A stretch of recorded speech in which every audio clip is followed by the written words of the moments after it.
Assalamualaikum warahmatullahi wabarakatuh. Sore ini kita dapat kesempatan bersua Profesor Dr. Hamid Padu. Beliau salah satu ekonom, salah satu dosen dan juga berpengalaman di sejumlah program-program atau proyek-proyek pengembangan ekonomi atau tata kelola pemerintahan berkaitan dengan dimensi ekonominya. Menarik tadi mendengarkan penjelasannya mengenai tantangan besar yang dihadapi oleh pemerintahan kita, baik pusat sampai di pemerintah daerah, tentang praktik atau tata kelola birokrasi, termasuk bagaimana korupsi ini telah menjadi gulita dan mengganggu sistem atau birokrasi kita. Seperti apa dan sebagaimana apa yang menjadi pokok-pokok pikirannya Prof. Hamid Padu, kita ikuti penjelasan berikut ini. Prof. Dr. Hamid Padu, saya termasuk yang mendengar tadi penjelasan mengenai betapa korupsi ini menjadi problematik sekali di birokrasi kita. Kemudian Prof, ini bagaimana mengurai, bagaimana menuntaskan untuk agenda pembangunan daerah di mana situasi problematik ini masih menggejala? Sebenarnya apa yang mesti dilakukan? Ya, tahun 2000 kan sudah dikasih resources ke daerah kan dengan desentralisasi fiskal. Uang ditransfer, namanya dana perimbangan, dana transfer. Tapi uang itu untuk membangun, untuk mencapai tadi pemenuhan kebutuhan dasar hak asasi manusia hanya bisa tercapai kalau uang resources yang sudah diberikan itu terkelola secara baik. Jadi harus ada tata kelola, harus ada governance-nya, ada sistem tata kelola, kemudian ada mitigasi risiko karena siklus berubah dalam hari ke hari, dan harus ada compliant, dia patuh taat asas. Disinilah peranan integritas. Kalau dia tidak comply, di rencana sudah dikatakan seperti ini, alokasinya seperti ini, tapi dalam operasionalnya nanti tidak akan optimal operasionalnya, karena dia tidak akan comply dengan rencana, tidak akan comply dengan aturan. Kenapa tidak comply? Karena ada integrity yang rusak, sehingga terjadi corruption di dalam sistem, corruption di dalam birokrasi, dan bahkan corruption di dalam ide. Jadi bukan lagi korupsi langsung uangnya diambil, itu sudah telanjang sekali. Tapi ini korupsi di dalam sistem, korupsi di dalam mencapai outcome, anggaran yang ada. Anggaran itu kan harus disiplin fiskal, harus allocational efficiency, dan harus dilaksanakan operational efficiency.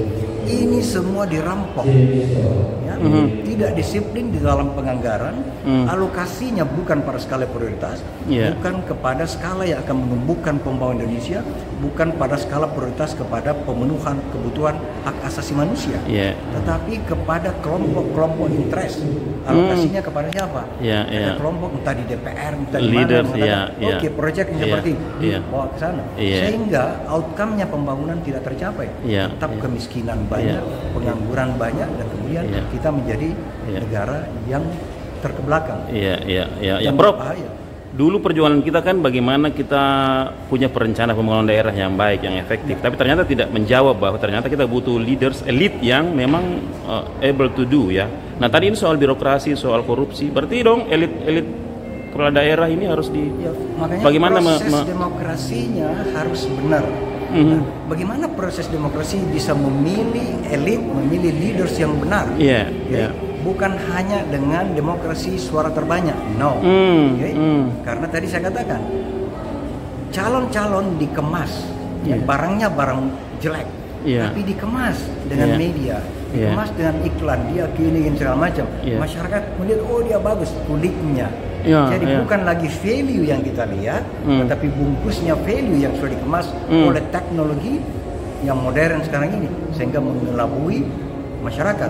Pada saat yang sama, masyarakat yang ikut demokrasi, tingkat pendidikannya sangat sederhana, informasi dan menggali informasi sangat terbatas, sehingga dia vote, dia pilih sesuai dengan apa yang disajikan. Inilah makanan yang terbaik. Ini kicap nomor 1 di dunia, maka dia pilih. Padahal perampok isinya. Ini karena kemasan dalam proses demokrasi yang kita alami sekarang ini. Selalu kita melihat kebenaran di suara terbanyak, sehingga suara dibeli. Transaction di vote dibeli untuk mendapatkan. By using a game changer, Prof, ini lagi ngetrend game changer. Jadi ada kampus, ada media, ada NGO. Bagaimana Prof Hamid Padu melihat the future of our nation, if say, or maybe regional development arena ini? Any possibility, any hopes? Ya, tetap ada possibility. Iya. Tadi saya katakan situasi sekarang ini memaksa negara-negara di dunia ini termasuk Indonesia harus kembali menggunakan potensi lokalnya. Potensi lokal. Kenapa? Karena integrasi yang terjadi, perkumpulan terjadi akan bubar. Lihat, Amerika sudah keluar dari beberapa organisasi. Dia keluar dari WTO, dia keluar dari apa segala macam. Cina akan keluar dan seterusnya. Itu bubar nanti. Itu namanya realism. Mazhab realisme yang ada sekarang ini sama dengan abad keberapa, merkantilisme. Jadi yang terjadi adalah setiap negara akan survive karena kita nggak bisa berdagang karena dia benteng, ada tarif. Cina dan Amerika nggak bisa karena tarif Amerika. Indonesia juga akan dikenai tarif. Oleh sebab itu orang akan kembali melihat intern ke dalam.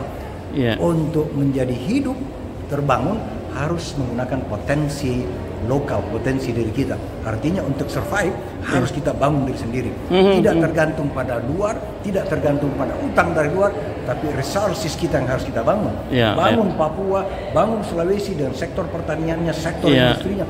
Perbanyak itu semuanya sektor untuk membangun Indonesia. Kemudian Indonesia. Tadi kita bahas Indonesia bagian timur. Jadi ada spesifik intensi kira-kira Prof, mining atau agriculture, mungkin maritime? Kita industri yang berbasis agriculture. Agriculture ya.